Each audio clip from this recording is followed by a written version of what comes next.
OK, takže takto funguje miliónová automatizácia, ktorej túto zadarmo robíme. Predstav si, že týpek vôjde do podniku a uvidí QR kód, kde je nápis naskenuj a získaj zadarmo kávu. No a klasický Slovák k tomu hneď priletí a naskenuje. Aplikácia ho vyzve, aby tam nechal svoje kontaktné údaje, mail, telefón a tak ďalej. O tom, že akú ponuku preferuje a aké má rád jedlo. A na konci ho to vyzve, aby zanechal recenziu. No a týpek, čo to naskenoval, dostane SMS-ku, že si môže ísť vyzdvihnúť kávu zdarma. Ale teraz si hovorí, že čo to je za sračku? Keby mal rozdávať kávu zdarma, tak mi skrachuje podnik.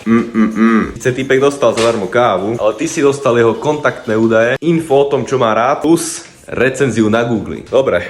A zase myslíš, že na jakú riť mi toto bude? Predstav si štvrtok po obede, prázdny podnik. No a čo ty máš? Komplet list tvojich zákazníkov, aj s preferenciami. Takže všetkým ľuďom, čo majú radi espressa, alebo kávy, alebo limonády, pošleš SMS-ky, že máme happy hour od 14. do 16. Všetko za polovicu. A bum, za hodinu máš plnú reštauráciu.